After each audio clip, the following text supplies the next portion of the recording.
50 years of manufactured supremacy gone in the time it took to play one game. Reykjavik, 1972. Two men sit across a chessboard in total silence for hours while the entire world watches. If you were alive that summer, if you had a television on in July of 1972, you saw this.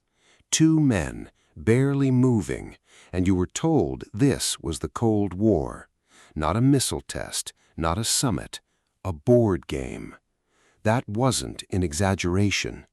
For 50 years, the Soviet state had built its claim to intellectual and ideological superiority on top of a chessboard, quietly, deliberately, starting in the wreckage of a civil war, decades before anyone had heard the name Bobby Fischer. By the time an American sat down across from the reigning world champion, the Soviet Union wasn't defending a game. It was defending the entire premise it had spent half a century selling to its own people. One loss, and that premise cracked in front of a live audience of millions. This is the decision that made that possible, the one made in the 1920s, not 1972. If you want to understand why every major turning point in history had a single decision that made it inevitable, subscribe. I break one down every week. Hit subscribe now before we go deep on this. Chess wasn't new to Russia. Tsars played it, aristocrats played it. But after 1917, the new Bolshevik state faced a strange puzzle. How do you take something aristocratic and make it proletarian without making it disappear? The answer wasn't to ban chess, it was to strip it of its old identity and rebuild it as something else entirely, a training tool for the new Soviet mind. Disciplined, rational, classless. A game with no luck in it, which made it, in the state's own language, scientific, and therefore safe to hand to the masses. That reframing is the hinge. Everything that follows, the schools, the slogans, the world championships, the 6 hours of silence in 1972, traces back to that single ideological decision. Chess would not be allowed to remain neutral. He stood in front of the All-Soviet Chess Convention in 1924 and said the words out loud, "Chess is a political weapon," not a metaphor, a declaration. That's where the transition in from the context bridge lands. The ideological groundwork is set, and now a man steps forward to weaponize it. Nikolai Krylenko wasn't a chess champion. He was a Bolshevik prosecutor, a mountaineer, a man who would go on to become the Soviet Union's chief legal enforcer. And in the 1920s, he took personal control of Soviet chess and made a decision that had nothing to do with winning games and everything to do with owning them. Krylenko rejected what he called chess for chess's sake, the idea that the game could just be a game. He called that formula bourgeois, the same insult reserved for art that didn't serve the revolution. His fix? Organize shock brigades of chess players. Launch a 5-year plan for chess, the same phrase used for steel and grain production.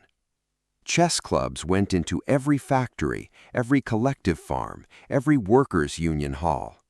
In 1924, Leningrad turned an entire public square into a living chessboard, with soldiers standing in as pieces, moved by loudspeaker command in front of a crowd.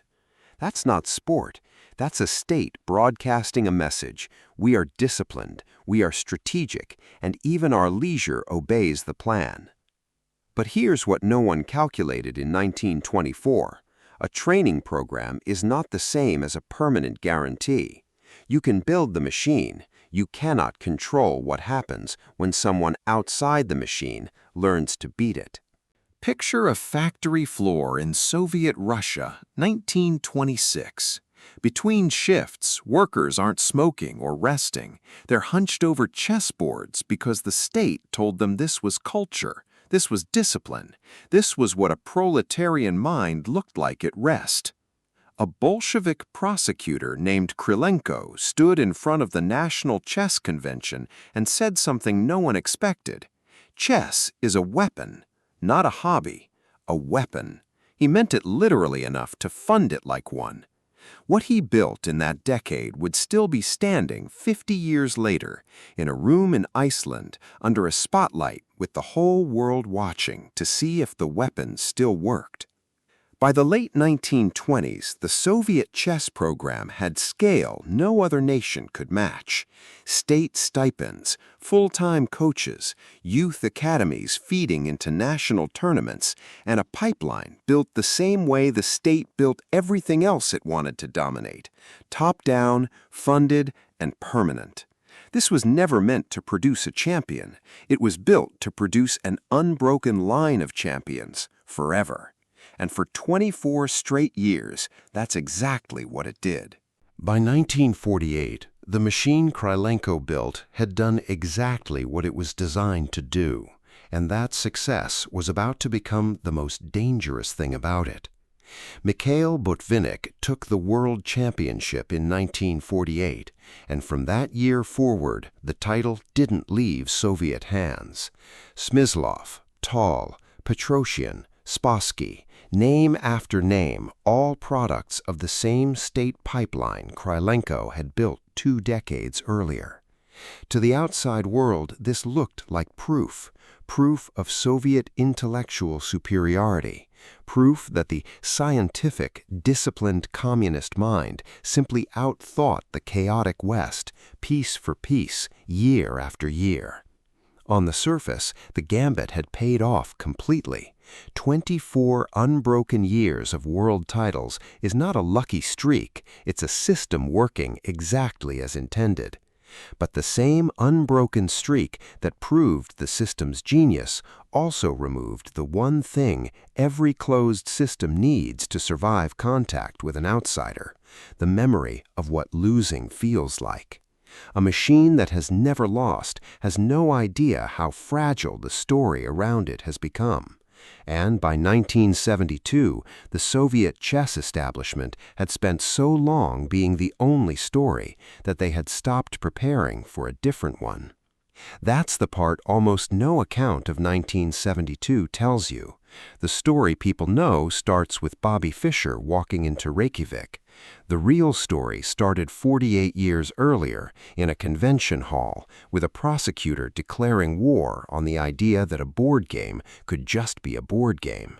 And the fact that his creation worked for 24 straight years is exactly what made it catastrophically unprepared for the 25th. Because somewhere in Brooklyn, a difficult, obsessive, self-taught American had spent those same 24 years studying every one of their games. By 1972, the Soviet chess establishment wasn't playing a match. It was defending 50 years of manufactured certainty against a single, unpredictable man, and everyone in that room knew it. Viktor Batyrinsky, head of the Soviet Chess Sports Committee, said the quiet part out loud before the match even began. The entire concern of Soviet leadership was how to stop this one American from becoming champion, not how to prepare Boris Spassky, how to stop Fischer. That's not the language of a sporting federation. That's the language of a state that understands exactly what's at stake if the machine breaks. And here's what almost never gets said. Fischer understood the psychological stakes better than the chess.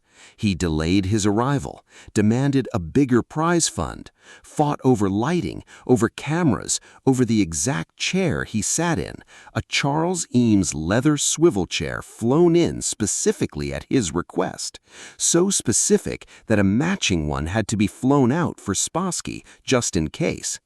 Then the accusations started. Fischer claimed the Soviets were using hidden electronic devices. He had the chairs X-rayed for transmitters, and it worked in a direction nobody predicted. Spassky, the calm and composed champion, began to feel it too. He requested the lights be checked for chemical substances. He grew suspicious of vibrations in his own chair. The chaos Fischer created wasn't a tantrum. It was pressure applied directly to the one thing a 24-year unbroken machine had never had to withstand: doubt from the inside mid-match.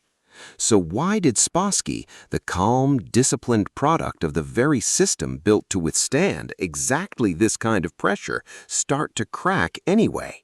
Bobby Fischer had his chair flown in from Iceland opposite the Atlantic, a specific leather swivel design because nothing else suited. Then he accused the Soviets of hiding electronic devices in the lighting rig. Officials X-rayed the chairs for transmitters. And then something stranger happened. Boris Spassky, the calm and disciplined world champion, started to believe it too. He asked for the lights to be checked for chemicals. He grew suspicious of his own chair. A 24-year unbroken machine had never had to survive doubt from the inside, and now its own champion was the one doubting. Because a system built entirely around never losing has no protocol for what to do when the fear of losing shows up before the loss itself does. Game 6. This is the moment the entire 50-year architecture was actually decided, not by a scandal, but by a single, quiet, devastating move. Fischer opened with a pawn move he had never played before in a serious game in his life. Spassky's entire preparation team, Geller, Krogius, Ney, the full resources of the Soviet chess machine, had built their strategy around Fischer's known habits. He broke the pattern on move 1. What followed wasn't chaos or brilliance through tactics. It was quiet, total positional control, Fischer tightening his grip move by move until Spassky had no active options left anywhere on the board. And then something happened that no one in that room, least of all the Soviet delegation, had a script for. When the game ended, Boris Spassky, the reigning world champion, representing a state that had just watched its unbroken pipeline of dominance take its first real hit in 24 years, pushed back his chair, stood up, and applauded. The audience joined him. It lasted several minutes. Fischer called it the gesture of a true sportsman. But strip away the sportsmanship and look at what actually happened. The system's own champion was the first person in the building to publicly acknowledge that the machine had just lost to something it couldn't outplan. That ovation was the real turning point, not the final scoreline 3 weeks later. A regime that had spent 50 years insisting its dominance was inevitable had just watched its own champion confirm in front of the entire world's cameras that it wasn't. Fischer played an opening he'd never used before in the most important game of his life and produced what grandmasters still call one of the most beautiful games ever recorded. When it ended, Boris Spassky did something no defending champion is supposed to do. He stood up and applauded the man who'd just broken his lead in the match. The gesture made headlines as sportsmanship. What it actually signaled was harder to walk back.